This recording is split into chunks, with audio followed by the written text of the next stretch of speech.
I'm Gerald Bentley. This is Wrestling with Sales, and today we are going to legitimately, not analogies, not comparisons from, man, you moved across the country to pursue a career in professional wrestling. How can you help somebody sell something because you have to have that internal drive? No, legitimately, I'm talking to people who actually work on helping people sell cars. So no analogies, no forced comparisons. Talking with Paul and Kyle from Auto State of the Union. They host a daily morning show talking about everything going on with auto dealers from both the sales and operation perspective. So all sorts of topics going on. Kyle and Paul, thanks a lot for joining me today. Absolutely. Thanks for having us. Yeah, no, absolutely. And, there's so many topics going on. I'm sure people that don't work in dealerships think, oh, man, what could you talk about? I mean, well, what? Well, I do this show, and I also do a show called The Auto Authorities that's focused at consumers. Jay Grossman and myself. Jay runs iAuto Agent, so he's an auto broker, and they do fleet management. And I do, dealership consulting. So we see it from a couple of different sides, and there are so many topics. We just put an episode up talking about the problems that may be facing auto dealers coming up here in just a couple weeks, just after Labor Day. September 14th, the UAW contracts are up. The new head of the UAW, not a fan of what's going on right now with the strike talks because, he took the proposal that Stellantis gave him and threw it out. So Sean Literally Fain, on video yeah, through it. threw it out. It's a Sean little, Fain is saying it's time to get back some of what we gave up in the clawbacks from 2008 when it looked like legitimately U.S. auto manufacturing may be a thing of the past. The workers gave back a tremendous amount at that point. They started a two-tiered system where it's 8 years to get full benefits. Right now, you can literally start working at a GM, Ford, or Stellantis plant and make less than you make starting to work at Target or a Quick Trip. And I think they're going to go on strike. Have you guys done a couple shows talking about how that may impact some of our domestic dealers? yeah, we've been following the story pretty closely. We had to make a conscious decision not to talk about it every day because every day, right? That's Sure. like the unfolding drama. There's definitely a lot of rhetoric flying around, and Sean Fain definitely is an intense negotiator, and he understands a little bit about theatrics and all the things that you do to establish a very aggressive position in the beginning. The three OEMs, very high levels of inventory comparatively to the other imports. Stellantis, 100-day supply, Ford, GM, also a very high day supply. So Sure. it looks like they're also in a position where they could absorb a strike.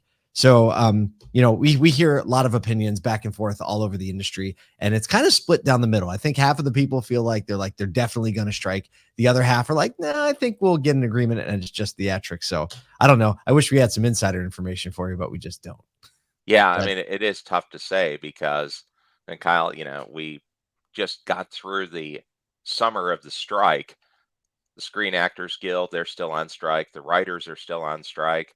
I'm getting ready to see reruns of World News on ABC Primetime because they're out of reruns to show. But the That's one brutal. strike that was looming that would have really just devastated the economy because everything gets shipped now. UPS, they went right up to the wall Right up to the and wire. Yep. UPS blinked, and now UPS drivers are going to get $170,000 a year by the end of this contract.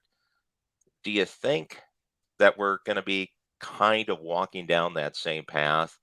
And when push comes to shove, the factories are going to go, yeah, we really don't want to shut everything down. Okay, here. Yeah, I mean the numbers say that the impact to a 10-day strike at this point, that just across the industry, all the way down to the suppliers and dealers, could be around $5 billion in lost revenue just on a 10-day strike. So when you look at that and you look at like it's not just these factories that are impacted, it's all of their suppliers, and then it's all of the retailers as well. There's a lot hanging in the balance here. We see this, a large negotiations come up every 4 years, and we typically see this type of energy and pressure on both the manufacturer and the factories. Like Paul said, it seems like, and the people that are closest to the situation, we talked to Jamie Butters of Automotive News. He's very close to the OEMs. It seems like there will be some level of strike. And like I said, that just a few days ago, the UAW voted at a 97% rate of their members to authorize the strike. So I think you'll see some level of negotiation put into a strike, but I don't think it'll last extremely long because everybody understands that the retail environment right now is extremely aggressive, and keeping vehicles on ground is extremely important going into Q4 to maintain the volume that's necessary to keep up with the demand. As a dealer, you spend a lot of time buying cars at auction. If you're using Edge Pipeline to manage your purchases, then this is big news. Montway Auto Transport has partnered with Auction Edge to add a transportation option onto Edge Pipeline. Now dealers can manage their auction buys and book transportation with just one click right in the Edge Pipeline platform. As a nationwide leader in auto transport, Montway understands a dealer's need for speed and efficiency and can arrange single or multi-vehicle moves from auction to any lot in the country. With Montway's technology, dealers can gain full transit visibility and tracking after an order has been booked, making it much easier to manage inventory. Buy, ship, and track all in Edge Pipeline. Go to www.montway.com/WS to learn more. Yeah, very true. I mean, dealerships since the beginning of COVID have been really scuffling to get any kind of standing inventory. And you've seen millions of less cars sold and produced than would have been produced at normal times. And depending on the brand, like you said, I mean, Chrysler dealerships, the number I saw was the average Chrysler Dodge Jeep Ram dealership has a 135-day supply of cars, but the average Toyota, the average Honda dealership, despite the fact that Toyota and Honda are banging the gong to record profits, have a functional 0-day supply of inventory, Right. because the day supplies that are released also count vehicles in transit. And the majority of Toyotas and Hondas take about 30 days to get to the dealership. So if you have a day supply of 21, that really means you have a functional negative 9-day supply.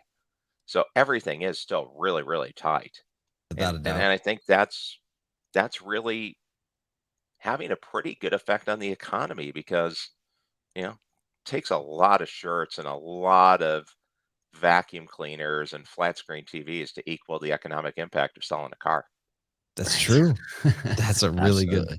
Absolutely. Yeah, we were talking to NJ, New Jersey Car. They're the essentially the New Jersey Dealer Association, and they put out some stats where just auto sales alone, I think, was responsible in New Jersey. I think it was $2 billion in tax revenue in the last year. Yeah. And that's, I mean, you just think of that as a small state, right, in sales tax revenue. Yeah. Auto is definitely playing its fair part to keep the economy up. And right now, like, you talk to any auto dealer and they are looking for people, right? They're like actively trying to figure out recruiting best practices, how to build technician training systems, how to build, sales training systems to move people into sales management, because the talent pool has been reduced. So there is a lot of activity to learning what it takes to bring those people into auto right now, because the environment is still so strong. And I know you guys talk about that as well. So it's really some great programming to listen to if you are a dealer, if you are a dealership manager, because I'm very confident there is not a dealership in the country that if you walked into it today and in a moment of honesty got with the general manager, the dealer principal, and asked, "Hey, could you use 3 new techs in service?" There's not a single one that would say no. Right. Yeah. And you're looking at a cliff. I mean, you just are, because the majority of the technicians are older. You know, The master techs 55 and older is especially. about the Yeah. average age of a master tech. They're getting ready to be done. And I've seen at multiple dealers master techs that have said, you know what, I'm done. I've had enough of the training. I don't want to learn about plug-in hybrids. I don't want to learn about EVs. I'm going to go work in an independent shop. The average age of a car in America is 13 years. That means I have way past retirement that I can just work on Absolutely. regular cars and do stuff I know. I'm out. Yep. And then Yep. at the other side, the young guys that you're hiring in, young guys and hey, dealers, I mean, I know it sounds crazy to you, right? You're allowed to hire women to work on cars. It's legal. You can do it. Yeah, We absolutely. actually, a good friend of You can ours, market jobs to women at car dealerships more and more, we're because starting to see it. hey, it's half of the country. I mean, We're come on, starting to guys. see the best dealers more and more deploy that strategy. And some of Yeah. these dealers, half of their staff are female across the dealership from the front to the back. There's one young lady, Patrice Banks, who founded Girls Auto Clinic in Philadelphia, who has a very, I mean, she's been in like Time Magazine and on Jim Farley's podcast, but she's got a very specific focus on attracting, recruiting, training, and then placing female technicians with high levels of success. We're going to try to get some of her secrets from her, but like that's a trend that I think we're going to see more of. And I think you just hit it right on the head when you said that. I think a lot of it is just want to, you know, Mhm. because the single most dangerous phrase you can hear at a car dealership. Yeah, and I used to do news coverage too. The line that you used to get is when President Reagan said the most dangerous phrase you can hear is I'm from the government, I'm here to help. I'm here to help. Right. The single worst thing you can hear at a car dealership is this is what we do because it's what we've always done. Mm. And you ingrain that in. Sometimes you can have a process in place that's great and you do want to do that and you want to replicate it. So it's not always bad, but if you're marching to something that made sense 20 years ago and you're unwilling to change it, that could well be the thing that leads you to fail. Because while the top level master techs are leaving or retiring, the other problem I've seen at dealerships is the bottom of your service department, the lube techs, the line techs. It's a revolving door because they're jumping to another dealership. They're jumping to another place because they pay $1 more an hour. Well, you know what And gets us excited, you're not building. Gerald? The things that get us excited is that we have like a view into this undercurrent that's happening across the country in dealerships where they are refusing to adopt that. And they are taking so much action and energy, investing money and emotional energy in actually flipping that script. And that's one of the things that Good. we like wakes us up every morning and we get excited Yeah. to come in because we want to push those to the front and normalize this exceptional behavior of people pushing back against the exact things that you just said. And that's why we're excited, is because we see, I mean, I would guess probably 20% of the dealers across the country, 20% of the 16, 17,000 dealers are part of the undercurrent. And you just don't quite see it yet. It's starting to pop up. But I think that in the next 36 months, you're going to see a massive flip of the script because of the things that you're saying are going to be drowned out by the people actually performing the opposite way. And oh, by the way, it's going to make really good business sense too. Right. And this is not just single rooftops. This is large dealership groups. I mean, literally, we just got a photo from the CMO of Group One, and their entire marketing strategy is based off of how do we love people both internally and externally more than we actually love cars. Like, how do we create environments for our customers and employees where they actually show through their actions and through their marketing strategies and through all of that they love people more than you love cars. You talk about the fact that there are some dealers that the rotating door of lube techs and you know C&D techs is very, very high because they're always looking for that next dollar. We have a good friend at Beaver Toyota of Cumming. We're actually highlighting them on our TV series this coming month called More Than Okay. Cars.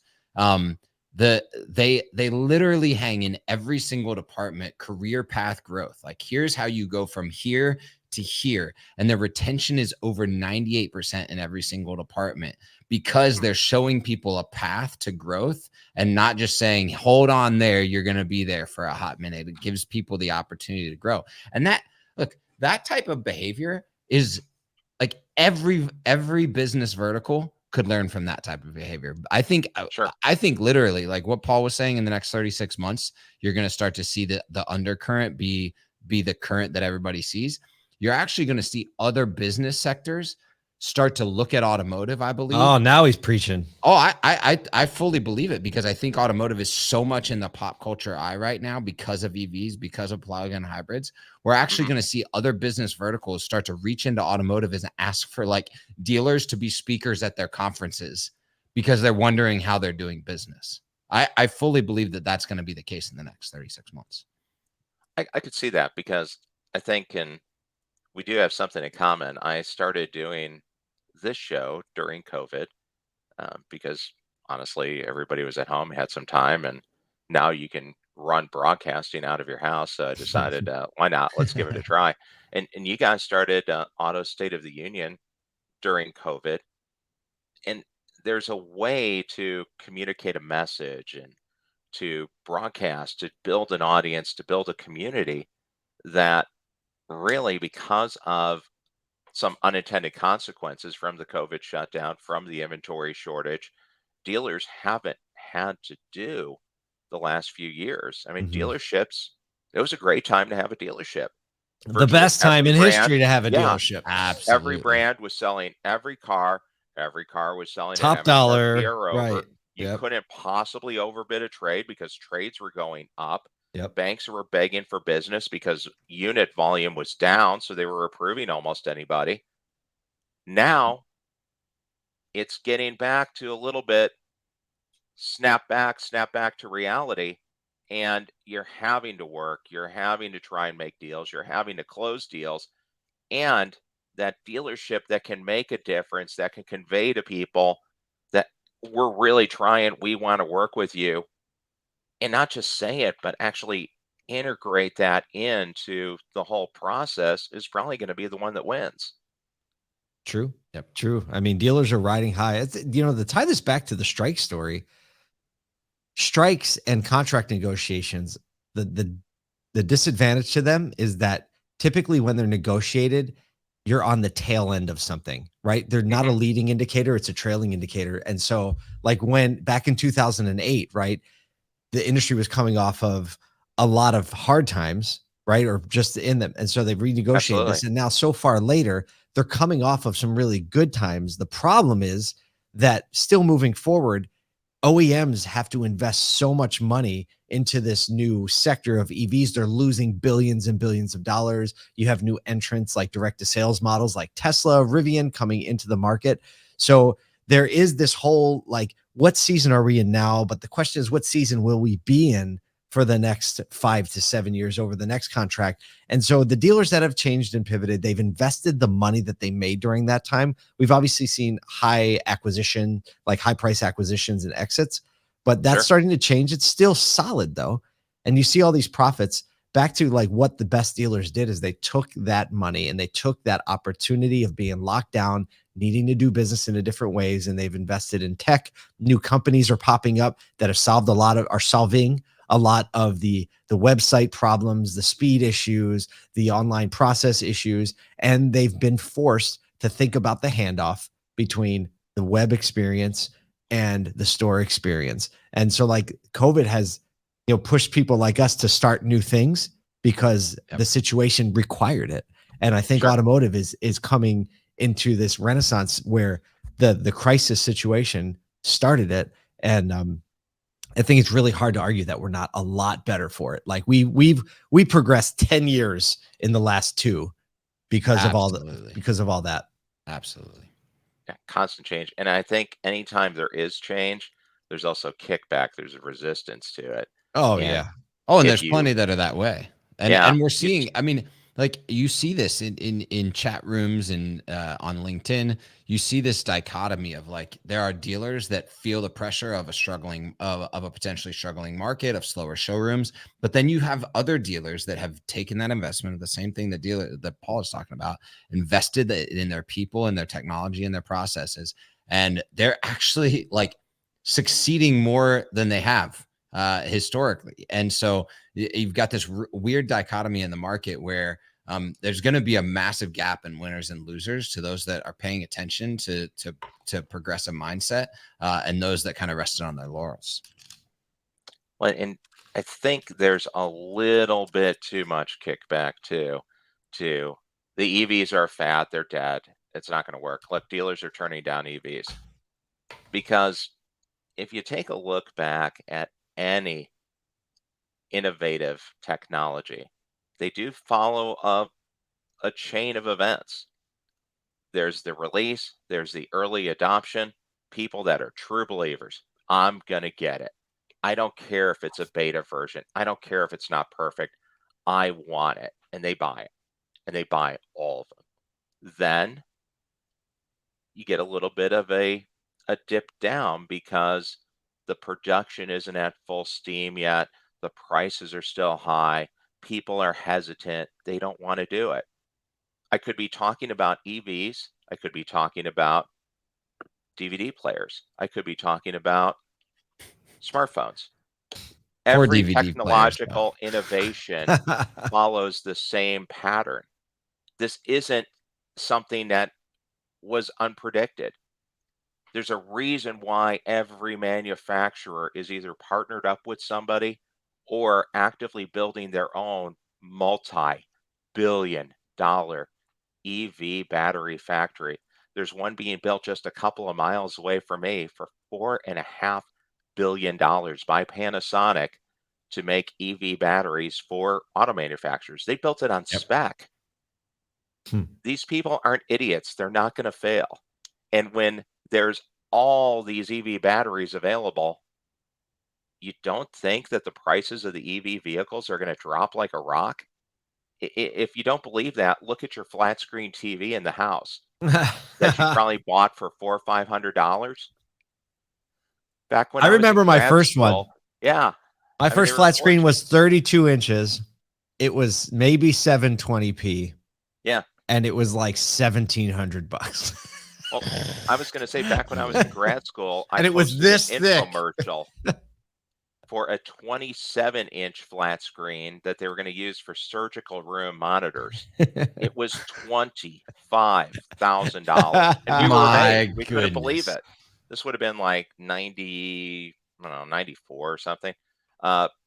We were looking at it doing the infomercial. We couldn't believe it. Wow, you can stand on the side and see the whole picture. This is amazing. It was like $25,000. Now you can get that TV, go to Costco or Walmart, you can get a TV just like that, but better for like $100. And I think that same thing is going to come to EVs. It's just a matter of time. And like you were saying, the UAW is really kind of on the front foot looking forward at this. You get EV batteries readily available and new technologies that are more capable. Toyota just put a new executive in charge of their EV initiative, and she said they're going to have a solid state battery ready to go by the 2025 model year that'll triple the range and half the weight. They're not playing. They're not messing around. They're not trying to fail. My guess is Toyota leapfrogs the majority of auto manufacturers in the next 3 years for their EV production. Yeah, I mean, they may jump past this whole generation of the 400, 500-mile range and say, okay, and we're just not even going to make those here. Here's half the weight, 3,000 pounds. It gets 900 miles. Let's go. And for the UAW, they have to look forward at that because the EV in itself is the majority of the battery, is the majority of the car. So you're not going to need as many workers, and the workers that are making those EV batteries, they're not represented by the UAW. Right. So they really, in a way, are looking for their survival because if you go to all EVs or majority EVs, you need a whole lot less workers. Mm-hmm. Without a doubt. So It's shifting, right? And the everything one kind of thing you can ties count on, together. without a doubt, everything's changing, and you have everybody in one sense on one side like fighting to keep it the same, Mhm. but you cannot outstrength, the current of pop culture and technology. You just can't. You have to figure out how to float on top of it. And time usually wins. So Every time, if you're fighting according to against my time, you're records, probably every losing. time. Yeah. Right? I'm still moving forward, at least personally. So Yeah, Yep. it's not good. Now, where can people find your shows on a weekly basis or on a daily basis? Probably the best place to get connected with our ecosystem is our website. ASOTU, it's the Automotive State of the Union, ASOTU.com. That links out. We do a morning show, we live stream it, and it's podcast available on Spotify, Apple, everywhere else. But the website and the media, we have a daily email that goes out every single day with some pop culture, a lot of auto industry news and insights. We're producing a TV show. We're having a live event in September. So really the ASOTU.com is the center point for all of that. But if you're a dealer and you want to come to a national level auto event, we're going to be in Baltimore, just south of Baltimore Airport, September. Oh, it's on the screen, September 26th and 27th. That's ASOTUCon.com. And you could just look at the speaker roster. We have over 1,100 rooftops represented with some really big names. Mike Stanton, the president of NADA, will be there. We have Jesse Cole as our keynote speaker, and just a barrage of dealers, operators, practitioners, because, those are the people that you really want to listen to because they have their hands in the dirt every day. Thanks for letting us talk about that. Yeah. Oh yeah, no, absolutely. It's very interesting, very impressive too, because the company's only been going for 3 years, 4 years. Yeah, I mean, kind of officially a little under 2 years, like as an official company. And then our first live stream just kind of materialized out of nothing in April of 2020. There you go. Not that long ago. Not at all. Not No, at we all. were on Moving our fast. YouTube channel yesterday, and we don't have a great reach on our YouTube channel, but all of our content, it's like kind of where we park everything. Mhm. And if you go to ASOTube, ASOTU.be, and just look at the main page of the YouTube channel, you can kind of get a good feel for the vibe and the energy and the variety of content that we try to make. And again, we're just trying to go from the ground level, front lines up, and talk about the great things happening in the stores and the great practitioners. And you probably also see that we like to do it in a very entertaining fashion. It's entertaining to us anyway. Yeah, there's so many areas to hit too, because you have service, you have financing, you have old school selling, closing. It's one of the few jobs left in America where somebody can go in and actually negotiate their pay. That doesn't happen hardly anywhere anymore, but at a car dealership, you can.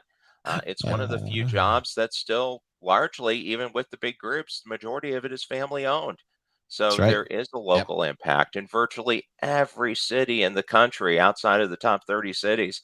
The dealerships are probably a huge part of that city's tax base. They're integrated into the community, which doesn't happen anymore. Local department stores are gone.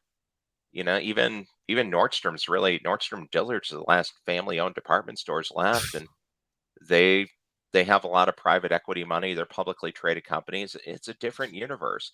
Yep. If you're going to go work in high-level commissionable retail sales, you're in cars. So No doubt. Absolutely. there's so many areas and facets you can talk about. It really, it's never-ending topics, and it touches so much of the community. So it's really a great area to focus on because you can almost talk about anything and relate it back to car sales. That's right. What we Touches do every every corner day. of the community. Absolutely. Yep. Well, let's go ahead and wind it down here. We've got to go to the championship round, get you guys the Wrestling with Sales title. I like it. So you get a belt for the week. All I right. like it. Have your championship belt. What do you think is going to be the biggest topic that people are talking about in auto sales over the next year? Oh man, that's a great biggest topic in sales. I think it's. Go ahead, Kyle.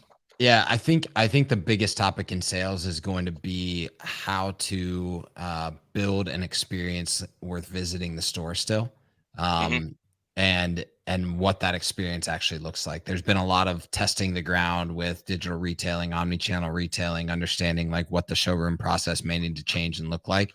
But I think you're going to see a reinvigorated conversation as people as like COVID is completely not even a part of the conversation anymore.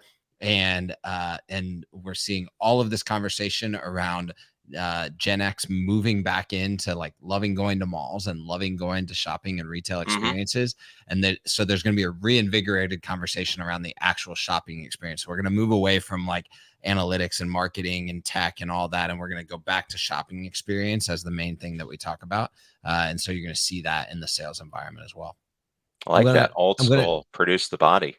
I think I'm going to double click on that and just give a little, like, I think that the element in there that is going to also rise to the top of the conversation is the handoff between the online experience and the in showroom experience. I don't think you can accomplish what Kyle just said unless you get that part right. Because when someone walks in the store, if they have to start over again, or Hmm. if they feel like it's not cohesive what they talked about with a rep or a BDC and what happened in the store, it's impossible to give the experience that Kyle just said. Very true. You defeat the whole purpose because if you come in and there is a major dealership group that this is what they taught until I think in 2018. Oh, the internet just says whatever they need to say to get the body here. We start and do our process. It's unbelievable. You do that now, the person, some people it'll work, sure.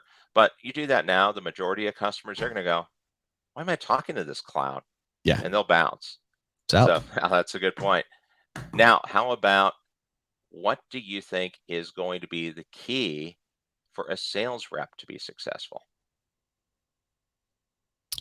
Uh, I think it's just personalized awareness. Like everything as personal as possible. And some of that is old school, right? Like making sure your interpersonal communications are great, but also I think that has a lot to do with what you're doing online on your social media channels. The availability for a great salesperson to build a brand and scale quickly has to do with how they're going to make it as personal as possible in person and in their social media. Great. And then finally, what are you looking forward to the most at ASOTU Con? Not to be confused with Ahsoka. She's the Jedi that is currently starring in the Disney Plus She's going to series. be there. I'm just kidding. Is she? Rosario Dawson's going to be there. But Uh, now, what's going to come up at ASOTU Con? Why? Just a 30 Yeah. second hit. Why should somebody go to Baltimore the 26th, 27th of September to see it live? Yeah, so what we like to say, like it's the perfect mashup of learning and environment, right? So we create the environment with the food, the energy, the way that every room feels, the party at the very end of it with a live party band, but also the content. You get to learn from people like Jesse Cole, the owner of the Savannah Bananas, the wildly popular baseball team that's taken the world by storm. Hmm. You get to learn from over 33 dealer practitioners that are actually doing the work. And so marrying that actually allows you to absorb more of the information and go back into your stores with real practical, tactical ways to grow. So I'm excited about the parties and the food and the way that they integrate with the content and some of the impressive panels that we put together. Great. Anything to add to that, or? no, that's it. I mean, a collaboration is critical. That's our subtitle for the event. And collaboration really does involve people knowing one another, sharing information, and figuring out how they can help one another. And we know this industry is full of collaborators. What other industry do you go to where competitors share secrets? It's true, not a whole lot. But if you do tune in to Wrestling with Sales and you go to YouTube, you can listen to former two-time NWA World Heavyweight Champion Trevor Murdoch, and he is on there featured talking about NWA 75 that just happened in St. Louis. So you can get that analogy from the wrestling mat to the sales floor from Trevor Murdoch. It's available right now on the YouTube channel, Wrestling with Sales. Thanks a lot for joining us here, guys, and we're looking forward to the ASOTU Con coming up the end of September, the 26th to the 27th in beautiful Baltimore, Maryland. Paul, Kyle, they can follow you guys on ASOTU.com and check you out every day. Thanks a lot for stepping in the ring here. Really appreciate it. Thanks. It was a pleasure. Thanks, Gerald. Appreciate it.